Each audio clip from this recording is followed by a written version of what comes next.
Welcome to another episode of Progress, Potential, and Possibilities, discussions with fascinating people designing a better tomorrow for all of us. I'm your host, Ira Pastor. Welcome, everybody, again to another episode of our show, bringing you another really great guest today involved in creating a better tomorrow. Today, we have the honor of being joined by Dr. Michael Nestor, who is board director of the Government University Industry Research Roundtable in the Policy and Global Affairs Division of the United States National Academy of Sciences, which is charged with improving the research enterprise of the United States, successfully resolving various cross-sectoral issues that sometimes provide a hindrance in the U.S. research system, and their mission is achieved by really convening the most senior representatives from government, from university, from industry to discuss critical issues, and then ultimately execute on activities designed to address these interesting cross-sectoral areas of our economy, making a healthy, vibrant research ecosystem. Prior to his role at National Academy of Sciences, Dr. Nestor was a scientific engagement lead at Johnson & Johnson Innovations JLABS, located in Washington, D.C. They're responsible for a variety of external scientific engagement with academic research institutes, startups, various investment partners, and portfolio management groups, ultimately sourcing and evaluating different innovative technologies for the J&J ecosystem. Dr. Nestor received his PhD in neuroscience from the University of Maryland School of Medicine. He did postdoc work at the NIH and the New York Stem Cell Foundation. He was also an NIH Institutional Research and Academic Career Development Award Fellow at Rutgers University. In addition to all that, Dr. Nestor also served as a director of neural stem cell research at the Hussman Institute for Autism Research, where he led his own lab studying autism, creating using a really interesting array of cutting-edge technologies from organoids to CRISPR to induced pluripotent stem cells, all for the interesting drug screening work he was doing there. His book just came out, Anticipatory Ethics and the Use of CRISPR in Humans, published in 2022. That's available at a lot of the major booksellers. A lot of really interesting topics to get into today. Dr. Michael Nestor, thank you so much for taking time to come on the show. Thank you. Thank you for having me. It's great having you, Mike. I'd love to start off, as we typically do, sort of handing you the floor for a bit to sort of talk about the early days, because I was looking through some of your work, not just your PhD, where you were studying the interdependence of morphological and physiological dynamics in the hippocampal tripartite synapse, but you also were doing some really interesting master's work, both that you studied the use of free radicals to produce conditioned taste aversion. You did work in the area of philosophy and sort of the psychological, neurological reductionism issues. Talk about how you got interested in all things neuro. Really fascinating background here, and I'd love you to hear the early story. Yeah, it's really interesting. So it really started with the movie 2001. And so, which I'm sure many people have a common story. So, that movie really both fascinated me and frightened me all at the same time, probably around 9 or 10 years old. And so, that movie is so fraught with questions about what is consciousness, what is artificial intelligence, how do we understand the human condition? So I started thinking about those things from a really early age, but didn't really know that was something that scientists did. So I ended up really going more in the direction of sort of physics and psychology. And one of the big changing moments in my life was I was in a freshman lecture in physics thinking I was going to end up being maybe a physicist of some sort. And the professor got in front of the room and he was talking about measurement. And he said, what really is important to us and how we understand phenomena in the universe has less to do with the phenomena itself than it does with measurement that we use to measure it. And if you extrapolate from that, really it's the perception of the scientist of the measurement that leads to the interpretation of a result. And so in my 19-year-old brain, I went, aha, that's what it is. I need to understand, in order to understand fundamental processes of the universe, I really need to understand the fundamental processes of the brain. At that point, I was really steeped in the philosophy side of things and really thinking about consciousness and what is consciousness, the neural correlates of consciousness. A big book that had a huge influence on me was a book by Paul and Patricia Churchland called Neurophilosophy. And so where they bring cognitive science together with philosophy and they converge those fields. So when I got to the end of my studies and it was sort of like, what do I do next? That, I spent a little bit of time, working and doing sort of that undergraduate research in taste aversion and some of the graduate research in sort of animal models. I really said, okay, I need to understand and study neuroscience and the processes that occur at the synapse to really get at what this consciousness thing is so that I can start to understand what the heck we're perceiving when we measure something. And so that got me very excited. And I spent a lot of time, I've spent my formal training as an electrophysiologist. So really studying synaptic transmission, neurotransmitters, how electrical signals and chemical signals are transmitted in the brain, and spending time really at the micro level. After that work, I went to the NIH, and it was while I was there, as many neuroscientists are, really deep in animal models, that I heard a lecture by Ron Mackay, who was at NIH, and he was talking about these things called human stem cells. And this was about 2009. So this was during the Bush administration. And so stem cells were kind of in a gray area because when most people thought about human stem cells, they thought about embryonic stem cells. So of course that brought along with it all the sort of policy and ethical issues at the time that people were talking about. And I didn't know that there was a thing called human-induced pluripotent stem cells, which means you could avoid all of the problems that were associated at the time with embryonic. But I heard this lecture by Ron Mackay at NIH, and I was studying autism and schizophrenia at the time, a little bit of work in Alzheimer's disease as well. But I was working with these animal models thinking to myself, and knowing the data that 90% of the animal models were failing in terms of giving us new drug candidates, I thought, oh, well, this is what I need to do. I need to really look at a humanized model with all the genetic background of the human, and this is great. So that's what led me off to the New York Stem Cell Foundation, and that really changed my life because I was very much in a traditional sort of academic model at that point. And not only did I transition over to the human stem cells to study, again, the synaptic connections and synaptic physiology using human stem cells, but I was also exposed to this idea of an environment where you both had a biotech-y, sort of biotech focus, industry-like focus, and an academic focus brought together into one institution. And the New York Stem Cell Foundation always like to think of themselves as bridging what we call the Valley of Death. And I was very much exposed to what that bridge would look like. And that changed really my entire perception of how to do science, where to do science.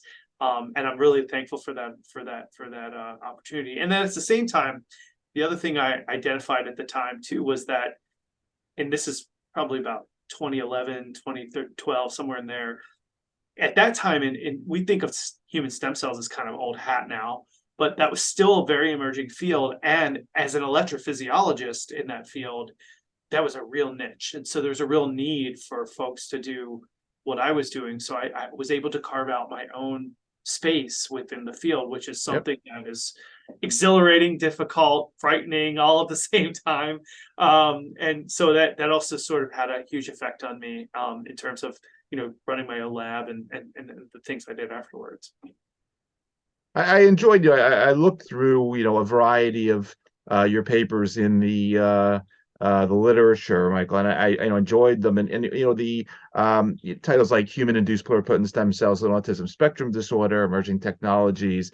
You also had this one on high throughput screening of human-induced pluripotent stem cell derived brain organoids, and once again, in the bio, I read sort of, you were working at this intersection of IPS, of organoids, and also CRISPR technology. We'll get to in a little bit, all cutting edge stuff. And it was quite interesting that, I guess, my time in pharma, big pharma was a couple of decades ago, but back then, a lot of the screening that we did, focused on individual cells and petri dishes and so forth. We're at a unique time where no, for something like autism, it's not always just about that protein or that specific cell line, but it's about more complex structure. It's about developmental processes, which these organoids really offer us some unique opportunities in terms of drug discovery and development. Dr. Bumpus, who we were chatting about before the show from FDA, who's just on our show, talked about these from both perspective of everything that's going on in emergency use nowadays down at FDA, but also in precision medicine. Talk a little bit about what you learned in terms of organoids, specifically in autism, because autism's a kind of complex space. It's not just a single target. Yeah, and that's one of the reasons why it's so important to put the time and effort into it, because with a lot of these with autism, I think is a really great paradigm for understanding other complex cognitive conditions. And so I think that that organoids represent a really interesting. I worked at an interesting place called the Hussman Autism Research Institute. John Hussman founded it, and he identified one of the early questions in the field, which was this idea of excitation and inhibition imbalance, and that appealed to me because I was actually working on a parallel question in schizophrenia and Alzheimer's disease. So when I first met him, I remember first meeting him, he was going to start this new institute. It was like, oh wait, I totally recognize where you're coming from. It's one of those rare times where you have that synergy. So but he started this institute, and one of the things I had been thinking a lot about was, especially in the context of autism, but I think precision medicine that you brought up is another way to think about it. There's sort of two tracks, I would say, in precision medicine. There's one that is the traditional, and I think pharma sort of focus, which is what is the target and how do we understand the pathway that leads to that target? What are the druggable parts of that pathway? Those are typically well done with diseases that involve one or a few genes, one or a few targets. And the challenge in that lane is really, can you scale the technology to such a point where you can feel like the results that you're getting as you do a screen are robust enough that you can carry into a small clinical trial? The other lane, which is where I think I sit now, is really what I would consider more in sort of the rare disease space. And autism, I would consider as a cluster of rare genetic conditions that have all been put under this rubric of autism. So really, autism is sort of a misnomer. It's a spectrum condition. It helps us organize it in our minds as lay people to sort of understand what it means from the, from some of the symptoms that we see. But really, you could kind of break it out into subclusters of rare genetic conditions. So to come back to what I was mentioning in this lane, in this precision medicine lane, unlike the sort of the single or few genes, there are multiple genes and pathways. And so really what this comes down to is trying to understand both the complex interaction between the genetic pathways. Are there convergence points in sort of diverse sets of pathways that get you to the same cellular consequence at the network level? And so that's where Hussman's hypothesis and others as well, and Rubinstein's and Stanford have really gotten to the point of, if these genes converge on a set of sort of pathways and those drive complex interactions between cells, if you target that convergence point, can you alter that balance? That's what organoids represent. They give you sort of two pieces of the picture. They give you the ability to assemble complex interactions between, say, excitatory and inhibitory neurons in the cellular milieu. where they sit. So in some piece of a tissue that kind of looks like a human brain. At the same time, each organoid made from an individual, say from you or from me, has all the genetic complexity of that individual, which allows us to ask, if we take a whole diverse set of individuals that may share a common set of symptoms, Sure. can we then look backwards at both the physiology and the genetics and ask, are there points of convergence? And that becomes really a numbers game. It's scale, but in a different way. So industry is more scale for robustness in manufacturing. This lane becomes more scale. Yeah. Can we look at 10,000 individuals with autism so that we get enough of a robust data set that we can then identify potential patterns or sets of convergence, both on the genome side or the genomic side, and then also on the physiological side. So just to take it one step further, what we did in my lab was really start with the physiology. So we said, can we see a physiological imbalance, say in calcium signaling or electrophysiological signaling, neurotransmitter release, and then work backwards to what the individual's genetic background looked like, and asked, is there a connection between the physiology and the genetics? And then are there convergence points among different individuals from very different genetic backgrounds in that path, in those two paths? So it's very complex. I think this is a great place where AI comes into play. And that's where we really were at the end of my work at Bay Institute, was really thinking about how do we multiplex these measurements together and try to look at patterns that emerge from those multiplex measurements. Awesome. Really awesome. Yeah, it's yeah, you just, Mike, you just brought up artificial intelligence, and one of the things I neglected to mention at the beginning of the show, there's sort of a gap in between Hussman and then J&J. You were, you spent time as a American Academy for Advancement of Science and Technology Policy Fellow at the Department of Energy. And here, once again, bringing forward this well, a couple of themes here. One, you just mentioned convergence, where at DOE, you're working at the intersection of now synthetic biology, biosecurity, and artificial intelligence within something called the Advanced Scientific Computing Research Group. It's interesting because in recent months, we've had guests on the show from Department of Energy that are working with AI, like Dr. Volkova, who was working with artificial intelligence to sort of scan social media and look for outbreaks of COVID. Angela Sheffield from NNSA was, if her work is about AI, and if someone's typing in how to build an atomic bomb in Google, how to figure out if that's not a kid doing a book report versus a terrorist. Talk about what you had going on at DOE, because obviously, here's another very convergent set of things that you're up to. Not really much to do with neuroscience, but tell us about your time there. Yeah, it's interesting you picked up on that, because that's as a AAAS fellow. So the motivation for doing that came from the students, the postdocs, the grad students, technicians in my lab. So a lot of the folks. So we talk about the changing landscape of, I'm sure, many guests have talked about the changing landscape of science. And so how we train individuals, the questions we ask. So I was seeing, having run a lab that was sort of 1 foot in biotech and 1 foot in academia, sort of straddling that, come back to that sort of bridge to valley of death.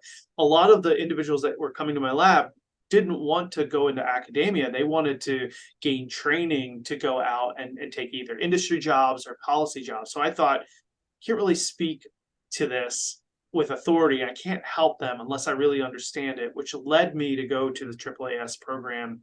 The idea of which was to get this training so that I can bring it back. These policy questions that I had been struggling with, the stem cell work, the organoids, the things that I talked about, all the personalized medicine, that's fraught with policy, Sure. huge policy issues. So I was thinking about it myself. Then I had students and postdocs asking me, like, how do I get a job in policy? And I was sort of like, I don't know. I kind of do a few things on the side. So I thought, this is in DC. It's not far from the lab. Right. I can continue to run the lab. I'll get all this training. I'll bring all this back and really build a great experience for my students and my staff. And when I went there, I also was struggling with this question of AI in my own lab, right? So I just talked about how do you multiplex complex physiology, Right. cell biology, and human genomics together to give you a picture of a condition that's a spectrum condition. So there's multi layers of complexity here. And what do you do with all of that? I mean, as a scientist, you want to sort of break everything down to its most reductionist elements. But as you kind of articulated, some of these things are emergent. So, so I went to this fellowship to understand that. And I specifically picked the DOE because they were working on questions that involved areas that were not in my area of expertise. Now, I, like most of the lay public, was very naive. When I got there, DOE will tell you very proudly, and they should, we're the ones that started the Human Genome Project. If you ask anybody on the street, oh, Human Genome Project, who started it? What do you think the first answer is going to be? Yeah. NIH, right? Right. And of course, the NIH had a huge role in it, but it was the DOE, and the DOE does a lot of biology. But what they were struggling with at the time was how do you converge these converging areas of science? And I was living that on a micro level in my lab. So I said, you know what? I want to learn how they think about it. And they thought about it very differently than how I would think about it. And so when I went there, I learned a lot about and worked on projects that were involved in convergence. So, two areas of science. How do we predict the convergence of science? We know AI will converge with many different areas of science, for example, but what's the next area of convergence? Can we predict that as a scientific enterprise? Can we understand where those trends are going to go? A lot of that is like picking stocks, right? It's thinking about what the next Google is going to be or what the next Apple is going to be. And so a lot of the same technology that you would use to sort of predict stock, performance was based in sort of natural language processing and these sort of algorithmic and computational methods. So I started thinking about what they call the science of science using these methods. And so the fellowship was very short. So by the time I got there, it was ready to move on. But that was really fascinating to really just be in the system and listen to how scientists that don't come from your background think about science. I mean, I spent all my time with computer scientists and physicists, and I'm a neuroscientist by training. So, so in the context of that too, I was gearing up to write. You mentioned the book that I was writing. It also helped me sort of really codify the direction I wanted to go with the book that I was writing, because I wanted to bring. I had all these big questions about CRISPR and humans and all of this, and the field that was blowing up at the same time. Thinking about how those non-biologists were thinking about the convergence of CRISPR and synthetic biology and AI really gave me some insight into it. Made me rewrite the entire thesis of the book, actually. So it was a great experience for that. Yeah. No, it sounds like a little, a fascinating little detour. Not really a detour, but you're picking up all these other really important skill sets that, I mean, it seems like we transition now into sort of the next stage, which was your time at J&J, where you're really bringing a lot of this together in the context. And I'll preface this again, we chatted before the show, but in my time in big pharma, we had internal R&D and we had partnering, and we still manufactured and and so forth. Very different nowadays in the sense that we have some internal work in big pharma. We got a lot of partnering, a lot of corporate venture capital, which wasn't much of a thing then. A lot of these smaller innovation labs like JLABS that you had some experience with. And then we have a lot of stuff that wasn't around then. We had small molecules and some proteins, and now we have antibodies and mRNA and gene therapy and stem cells and all this other stuff, digital health, and everyone's talking AI and drug discovery. Talk a little bit your time about J&J and your experience at this important intersection of all this stuff, picking out new technologies, picking out new products. Tell us a little bit of your time there. Yeah, and that also came from my time running my lab, because I had envisioned, because my career has spanned both, or bridged both academia and sort of biotech, I had always envisioned having a lab and having a company. So, but I was at an institute, so it was a little bit complicated to do that. And I realized I wanted to start a company because I wanted to take some of the technology platform that we build and try to spin some of the profits back into the institute where I was working, because it was a nonprofit institute. We had some grants. I had some external grants. So, but it was, it was funded, by the funder. And so could I lighten the load, on the institute by bringing some additional funding in and also to do some additional experiments that I wanted to do, that were outside of the. So I went down this road of learning. I went, sat in on some venture reviews. I started getting involved in my local, the University of Maryland had what was called the Momentum Fund, which was a venture fund. So I would sit in on their review sessions. So I decided to start a company. And I like most people could tell you, I did a really bad job. I mean, I kind of fell flat on my face, had to spin it into a consultancy.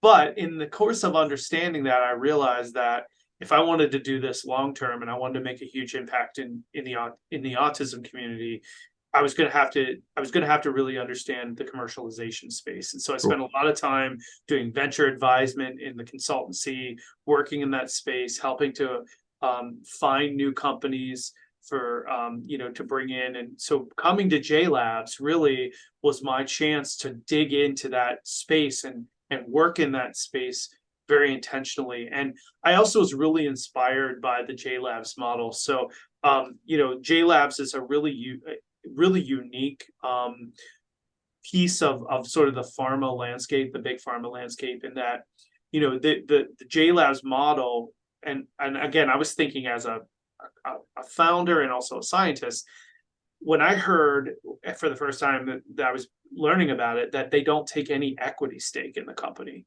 I thought that's a really important piece of this model, because I dealt with venture before, and venture is often takes a fair amount of equity in the beginning, and that could, and part of your soul as well. Right. And that can direct the direction of the science, right? And for better sometimes, but also potentially for worse. And so I think that influence, even if it's explicitly stated that the venture is sort of in the background, it's human nature that there's going to be that influence there. And so I think the thing that was unique about JLABS was that they said, no, we don't take any equity stake. We don't take any IP stake.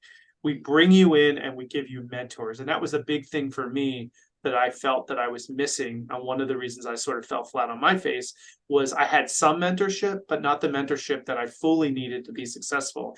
And so the JLABS model is, you go out there, you find a technology that's strategically aligned with one of the therapeutic areas. And so my job as a scientific engagement lead was to use all my scientific and business background that I had built by that time to go out there and find those companies that would be aligned with our therapeutic areas, bring them in and say, okay, we've got infrastructure here, we've got lab space, we've got, there's a beautiful space in DC where I worked. I mean, that's on the Children's National campus. So there's a partnership there with Children's National as well.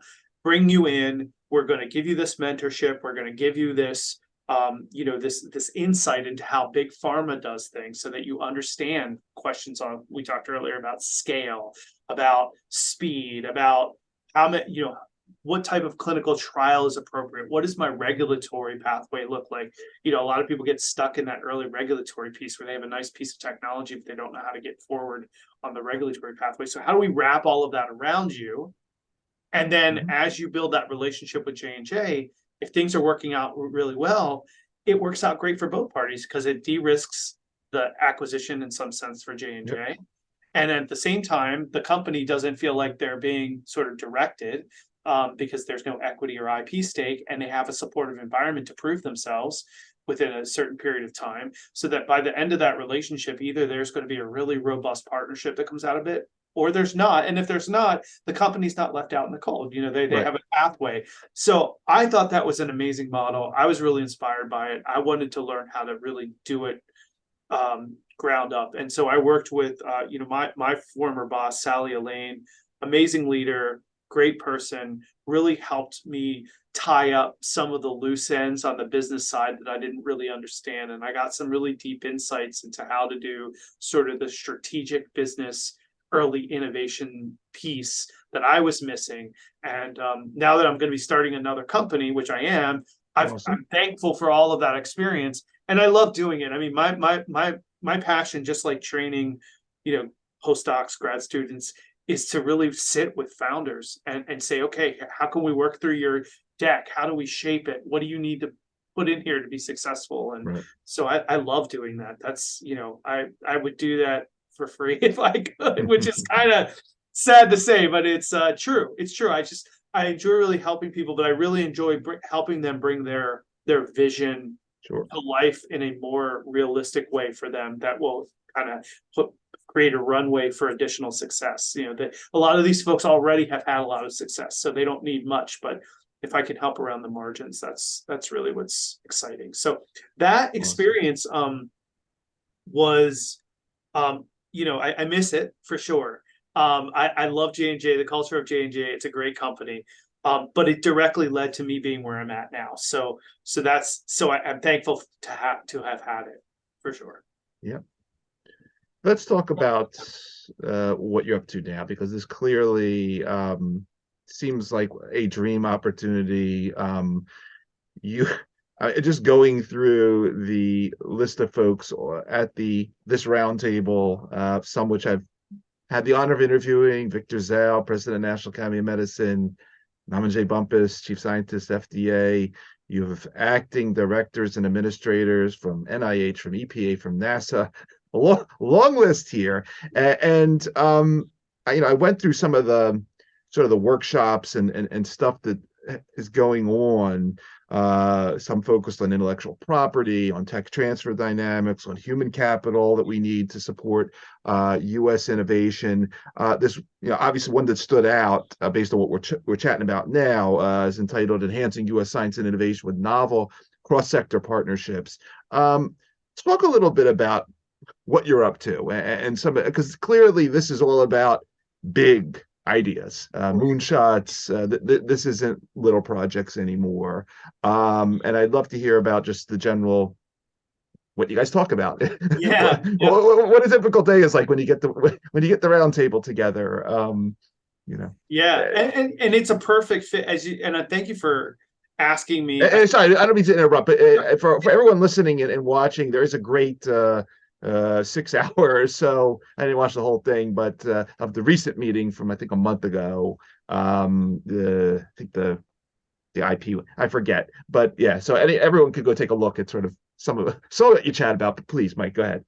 I was going to say, if you Google GUIRR, which is, we pronounce that as GUIRR, which is a Government University Industry Research Roundtable. Yep. For anybody listening, you will find connection. You'll find videos, webinars are online, previous meetings. So I think you have to experience it to understand it. But I thank you for, I'm sometimes reticent to talk about my career because I feel like sometimes it's a little bit too sort of, inward. But in this case, I appreciate you asking me everything you asked me to lead up to this point, because you can pretty much see why this would be the perfect intersection, because I've lived through the government, the university and industry parts.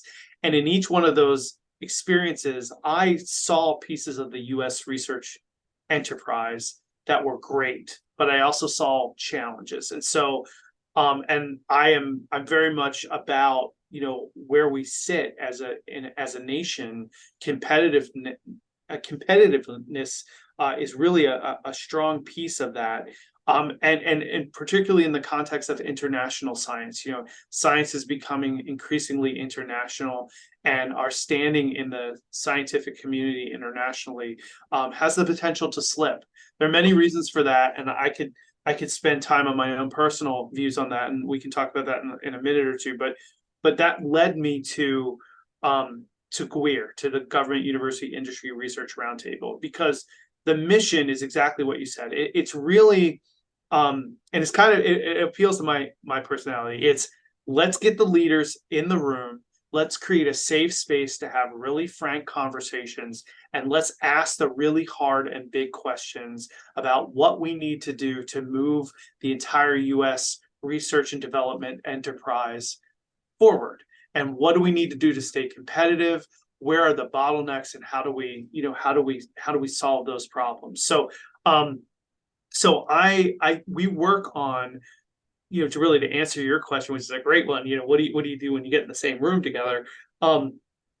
We have membership, and we have a council. The council are appointed by the national academies, and so those are appointments. The membership are people that actually, companies and industries and universities, that pay to be a part of this. Sure.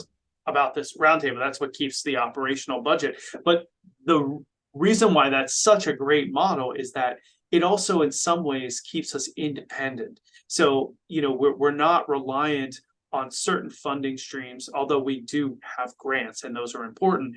It really helps us keep independent and keep to the sort of the pressing issues of the members themselves. And those members represent all the diverse pieces of the U.S. research enterprise. So they're bringing to these meetings ideas about what's working, what's not working, what's the next challenge that we have to meet.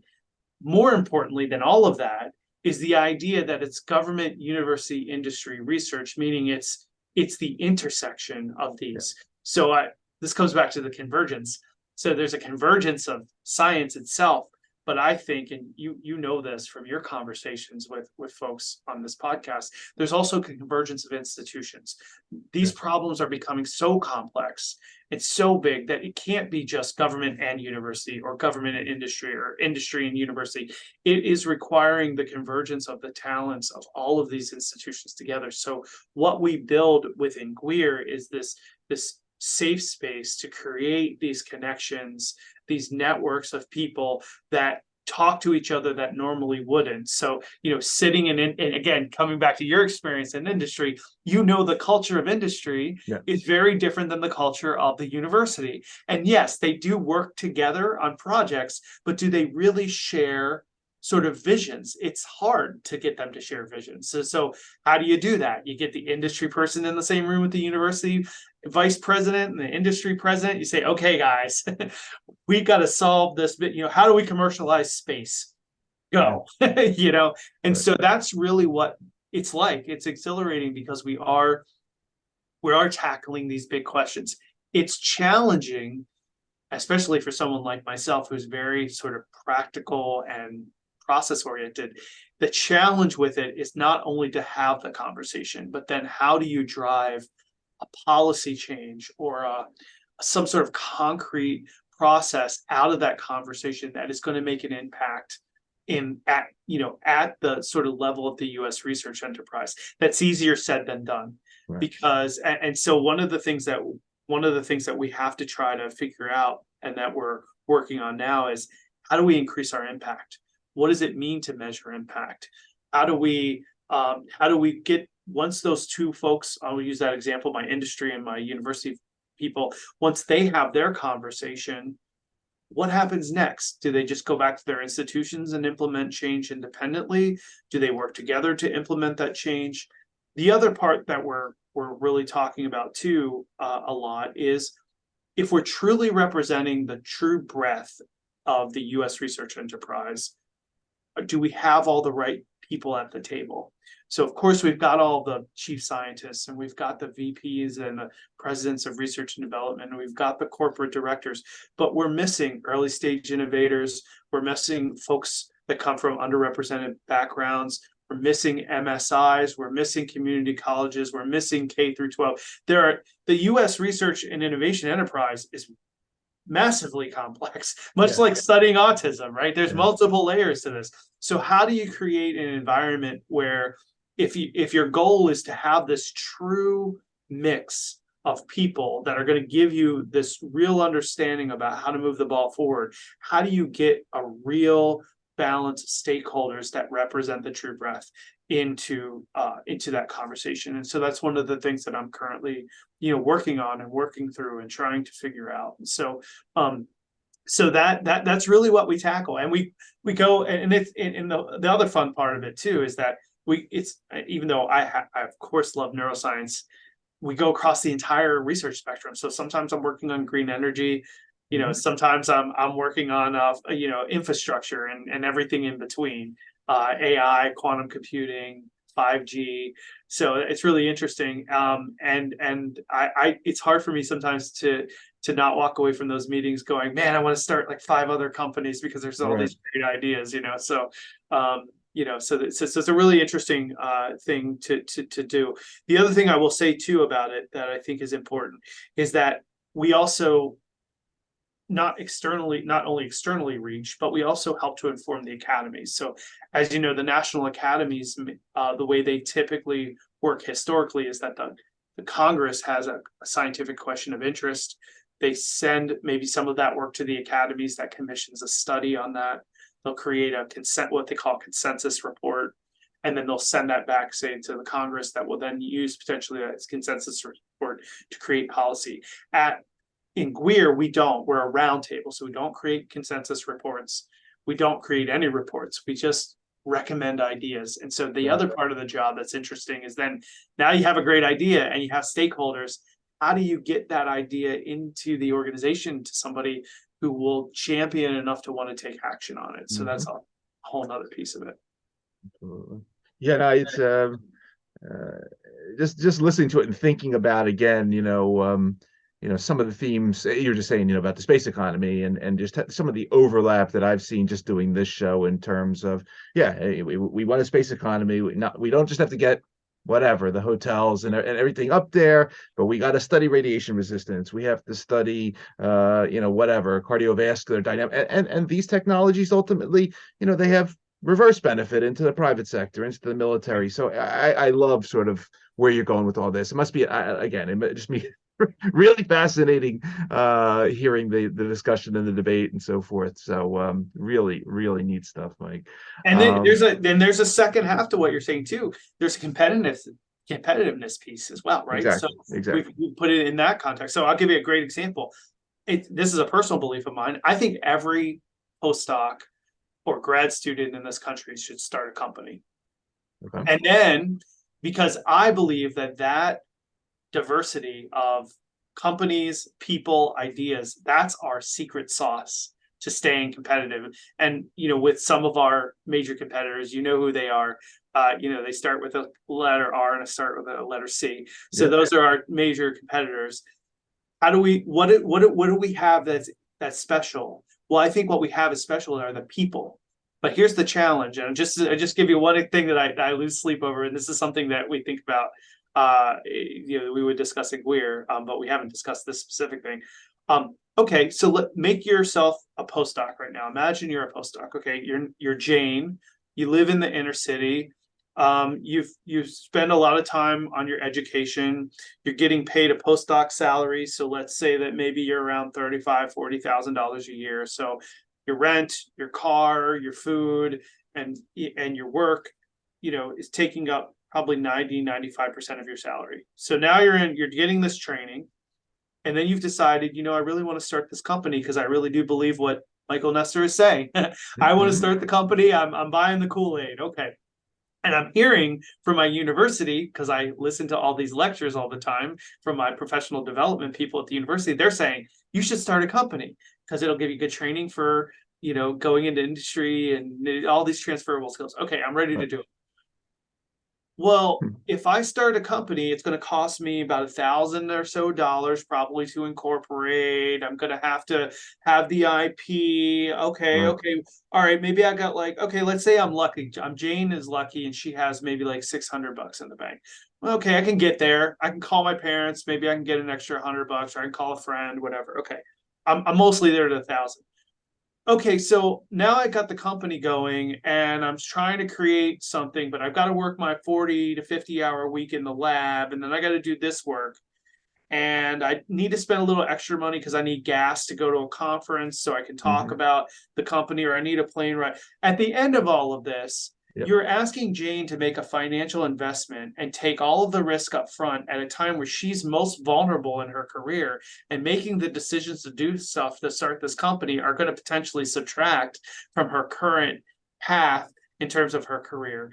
So, but you're not providing her with any backstop to the risk. that you're asking her to take. We provide banks, we provide early stage venture with some backstop to their risk through different financial products that we have and other sort of social programs. We are not doing that for our scientists, but we're asking them to start companies. If it's my belief that everybody should be starting an early stage company, then we need to think of, as a social sort of aspect of doing science, we need to think of a sort of a safety net. It doesn't have to mean that Jane's going to get her rent paid, but maybe we can create a grant program where Jane could get, 50% of her rent for 6 months to give her the time to see if this idea is going to work in the marketplace. And we're not really doing that in a sort of an organized and collective way. And so you had the NIH out there saying, we're going to give more grants, SBIR grants, and you can see them telegraphing their way away from these sort of single investigator long-term grants, which means they're signaling that they want more companies to be formed. But we're not providing any of the other infrastructure and thinking about the other infrastructure that is needed to get those scientists successful. Yep. If we did that alone would increase our competitiveness on the world stage, because we're offering something that maybe the country that starts with the C has all of the AI, that technology that we have, but the difference is you could come here and know that you have the opportunity to start a company and make some money, and we're going to give you a little bit of runway to do that. Then if I'm a scientist, I'm going to choose to come to the United States to do that work. And so there's where I think that, just to give you a little taste of the different aspects of this that I personally think about, but things that the type of questions that we want to try to ask, in GUIRR to kind of get at some of these ideas. Outstanding, really outstanding. Mike, let's talk about the book a bit, because as mentioned, Anticipatory Ethics and the Use of CRISPR in Humans, it came out just a couple of months ago. In between sort of chapters on gene drives and kill switches and all sorts of really bleeding edge stuff, you talk about this principle that, hey, applied ethics is one thing, but in a world where innovation is happening so fast now, especially with some of these tools, ethics a lot of times lags behind. Talk about what got you thinking about writing the book in the first place, and introduce us to this theme of anticipatory ethics, if you would. Yeah, it's it does flow from the work in human stem cells. All of the I came up as a scientist in a world where CRISPR was really in its infancy. Mm-hmm. I got to see some of it really at the ground level. I mean, we were talking about a lot of different gene editing technologies that weren't CRISPR when I first kind of got into stem cell work, and then CRISPR came along and it just sort of like cleared the deck, so to speak. Now, of course, there's still positives for those other gene editing technologies, but I think that given that I had a philosophy background and I thought a lot about the ethics of science, I didn't really spend much time on it until I got into this idea of editing genes in human stem cells. And I really didn't start in the embryo. I just started in the stem cells. And the question was, could the ethics even keep up with any of this? And as you mentioned, I took a look around and said, no, I mean, scientists, for the most part, in other areas, not in gene editing technology, but we're just like, they're doing their thing. And the ethicists were just so far behind. I thought to myself, it's a rare ethicist that keeps up with the technologies, but as a field in general, it's not there. How do we get guidance on how to make these decisions? My real concern was what we saw during the pandemic for real, which was the disengagement of the lay public. So what I was seeing before the pandemic happened, and it accelerated, was that if you don't include the lay public in the work that you're doing, you stand a chance to lose them. And when it comes to these gene editing technologies, you really stand a chance to create a situation where a lot of misinformation can be put out there, which then could lead to a resistance to even trying these technologies to see if they would be potentially beneficial. I don't expect everybody to agree with all of them, but what we've had typically in the scientific enterprise was this idea that I may not agree with what you're doing, but I'm at least giving you the runway to try it. I think we've gotten to a really curious time now where people can create entire communities around the idea of doing nothing, not doing anything, keeping everything as it is. And there's some reason to do that. There are some areas where you do want to keep everything as it is, but science is inherently experimental. So it's not an area where, being a Luddite is going to be something that we want to continue. And you throw competitiveness, as I just talked about, on that log onto the fire, and you go, okay, so what are we supposed to do? Stay stuck in 1975 science while the rest of the world accelerates? So anyway, so long story short to that is I gave a talk about the potential of using CRISPR in a human embryo in 2014. And I got laughed at. That will never happen. That's a straw man argument. You're just looking for worst case scenario, slippery slope. And then so I walked away from the talk going, maybe I'm dumber than I thought I was. And maybe these people are right. And I should just sort of like forget worrying about it. And the real reason I started thinking about it was because of autism. So I gave my first talk in my lab at a conference, at an autism conference. When I started my lab, I was so excited about the results. I gave this talk at this autism conference about how we were trying to use stem cells to understand genes for potential therapy in autism. And I had somebody come up to me after the talk and said, I don't need your therapy. I'm good. I'm functioning, and it's your perception of the world that is all. I don't need to be fixed, and I should choose to be fixed, but you're imposing a fix on me. And that kind of blew my mind because I sort of wasn't thinking that way. And it really got me to thinking about having true stakeholder involvement in medical procedures and how that works and what that looks like. And I think the autism community is really good at self-advocating in that way. I think also the cancer community is really good at self-advocating in that way, but not all areas are. I think rare disease is getting much better at self-advocating. So that said, I started thinking about if we are going to do, then 2018 happened, and we all know the story between about the gene editing in the human embryos and all the ramifications there. So that just said, I accelerated my timeline to finish the book. But my experience at the DOE, I was sort of really wanted to write something that was much more general on how do we use sort of an anticipatory ethics framework. And the idea behind anticipatory ethics is anticipatory ethics kind of has to play the game of predicting a couple steps ahead of where the science will go, and then creating an ethical framework to deal with that. Now, inherent in that process is the idea that you're going to predict wrong, and that you could potentially be scaremongering people against taking a path.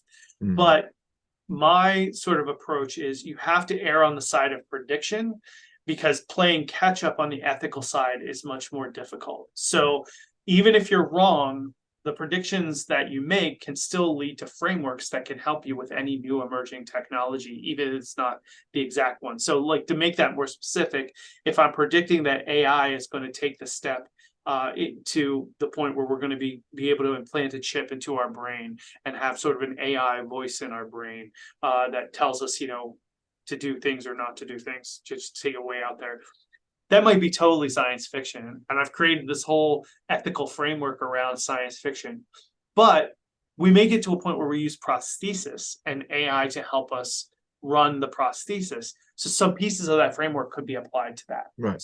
So that's really what anticipatory ethics is. It's anticipating the future process and then thinking about what the ethical ramifications are, but not just thinking about them, but thinking about what the policy and ethical framework needs to be to enable. So it's not a shutdown. So in the case of CRISPR, what I was worried about, I'm not worried about the sickle cell disease treatments. I'm not worried about the cancer treatments, that CRISPR is going to address. I think that's great. I was worried that you're going to get to a point where people are going to start resisting the use of CRISPR because they perceive that it's going to have a negative impact on them as a person. Right. So where was the space where that was going to happen? I think, and also it appealed to me being a neuroscientist, was the mental states. So it gets you into this really interesting dilemma because we think about who we are as people more or less is based on how we think about our mental and emotional states. That's really what, I don't, although my thumb is important to who I am as a person, I really don't define my personhood by the shape of my thumb or how it works or not. Really, I define personhood by my experiences, right? My conversation with you and the emotions that I feel, or the connectedness that you may have to my ideas, or my ideas to yours, right? So it's a very mental state centric view of how we define personhood. So when we start thinking about CRISPRing sickle cell disease, yeah, you could argue that that might change somebody's concept of their own personhood if it's cured, but it's very different if we start thinking about CRISPRing things like depression or bipolar. So if we could, and the technology's not there yet, and this is the anticipatory piece, but let's say that we could create a multiplexed CRISPR and we could target that construct to a very specific subset of cells in the brain, and that subset of cells could then more or less alleviate manic depression. Well, you would say on a net, that's probably a benefit to that individual. Except if you take into a couple things into consideration, maybe that individual suffers from manic depression, but also believes that the highs and lows that they get contribute to their creativity, which allows them to create a new painting or to write a new song or to be really impulsive in a business situation. And you're then permanently, not through a drug, which could be turned off and on, you're permanently subtracting that. That's a tricky situation. Depression, another one. I think most people that are suffering from chronic intractable depression would say, yeah, I want to be able to function better. But then the question becomes, if you think at a societal level, let's say that we were able to pretty much eradicate depression across the society. So we're CRISPRing those genes out permanently. Does that benefit the human experience, or does it detract from the human experience? And then what do you do with that idea? So I really focus the book on sort of two questions. One, what is the science? And then two, how do using CRISPR to alter mental states, how does that affect potentially how we define personhood, and what flows from that, from a policy standpoint and from a sort of a more phenomenological, philosophical standpoint. And we know it will. So then the anticipatory piece is, how do we continue the progress of editing technologies like CRISPR by creating a space in which we are acknowledging these things exist and we're building a framework. So the conclusion of the book, the last chapter of it, really focuses on how do we build a model where we continue to use CRISPR and even use CRISPR to find, treatments for depression or bipolar, but in a way that involves the stakeholders that will see those treatments, so that we can roll that out in a way that may not look like what I'm describing. So maybe there's a tunable option where you can tune it up and down, or you could turn it on and off. And so we need all of that input, but not just from the scientific community. And I use the Asilomar gene editing, a 1973 Asilomar conference on gene editing, where they talked about, I think Richard Berg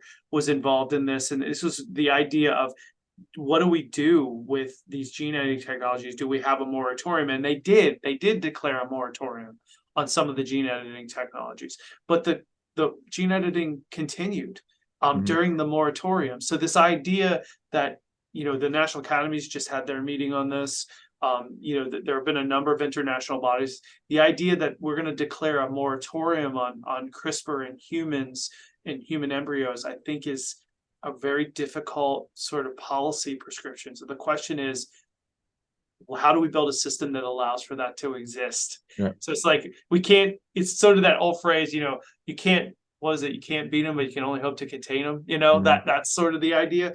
But really specifically focused on mental states. So that's really what the book is on, and really thinking about that specific problem. Yeah, it's fascinating, especially when you bring up the, what you were just saying about how the bipolar or the chronic depression patient sees themselves in that context. You normally, you think about sort of the CRISPR sort of biohacking enhancement stuff, intelligence, and I want to see in infrared and all that bit. But that's very interesting that you think about it at that level, and it brings it a little closer to home in terms of those types of conditions. So yeah, I mean, really, really great stuff. Mike, what else? Anything else hot happening per 2023? I mean, I know we could go to the GUIRR site and it lists a variety of the roundtables and lectures and so forth. But any other public facing stuff coming up? Other conferences you may be presenting yet? Talks you can be giving? Anything else you want to mention? Please take the floor. Yeah, no, thanks for that. So we've got we've got a couple webinars that are coming up you can find on the website. So we do webinars throughout the year. There are 3 main meetings. I would say on my radar right now actually is the the Silicon Valley Bank collapse, how that's going to affect the biotech community, and how that's going to affect private funding in science in general. So one of the big things that we have going on right now is that we have larger and larger influx of private funding into research and development because we're having it's challenging to get grant money. Universities, there's only a certain pie that universities can build from, and so more and more we have to have these outside like Gates foundations and other private philanthropy coming into science. I think it's a great thing, but one of the challenges to that is the Silicon Valley Bank model, which is if you have a single or only a few sources of funding that are providing funding for either startups or early stage products, if something like that falls apart, then the entire enterprise gets slowed down. So one thing that I'm thinking a lot about, and I'd love to get people's comments on and opinions about, is really how do we create a more, we treat scientific funding, even at the project level, like we would what you and I, when we worked at our jobs in pharma, I'm sure you had the investment seminar for your retirement, and they said, diversify your investments, don't whatever. Right. So how do we create a basket of investments that is equally distributable across the U.S. research enterprise? So let's come back to my example of Jane. Let's say Jane is at a state university at an MSI. She may only have access to NIH grants. She may not have access to those pharma grants, or sorry, to those philanthropy grants that I'm talking about. How do we give her access and at the same time ensure that any given project for any given scientist has a diversity of sort of funding streams, so that if one goes away, the whole thing doesn't collapse? And I feel like that's needs to be discussed more. I'm looking for conferences that do that. And I'm looking for ideas and people that want to talk about those models. The other thing I'll mention that's really big on my radar for 2023 is the culture of science. And I don't mean culture in the sense that, we're really working really hard on DEI and equity in science. I mean, the culture of scientific innovation, coming back to my Jane example again, there's a whole mindset that has to be built into the training of young scientists to even get them to the point where they would want to start a company. It requires thinking about the university in a different way. The university has a lane and it's really important in basic research, but it's being more and more asked to be a business development training proving ground for scientists. But it doesn't always have the resources to do that. So what do we need to do in terms of that workforce development to either bring business schools and medical schools together, or business schools and mining schools? What do we need to do within the university to sort of de-silo this and create a scientist that's trained equally as well on sort of the business acumen as they are on the scientific acumen? And so that requires that's a cultural mindset that requires every professor thinking differently, and some of them will not. They really believe that there's a lane, and so that those are the two, I think, the main things that that I'm thinking about for 2023 is sort of that culture and then that funding piece. So Excellent. yeah. So so I know we've been all over the place, but that's the fun of it, and that's kind of the fun of my job too. We can go in 20 different directions for sure. Yeah, no, that's I like doing shows like this, and not just obviously your whole arc has been fascinating in its own right, but where you're taking this and sort of the foresight, the future casting on everything, it just so. As you pointed out along the way, that there's a model, but when that model, a la SVB or CRISPRing babies and all that stuff, when things go awry, there's you got to think about this stuff as well. So this is really great, Mike. I wish you the best with all of this. It's a fascinating journey you've been on. I will continue to follow you and root you on from the sidelines here. Again, for everybody that is going to be listening to this particular episode of our show across the various podcast networks or watching on the YouTube channel, again, you've been listening to Dr. Michael Nestor, Board Director of the Government University Industry Research Roundtable, United States National Academies of Science. Mike, I want to thank you again for taking the time out of your schedule to come talk to us for a little while about everything you're up to. Obviously, thank you for doing it. And as we like to say here on our show, thanks for helping to create a better tomorrow via what you do. Really great story. Thank you. I really appreciate it.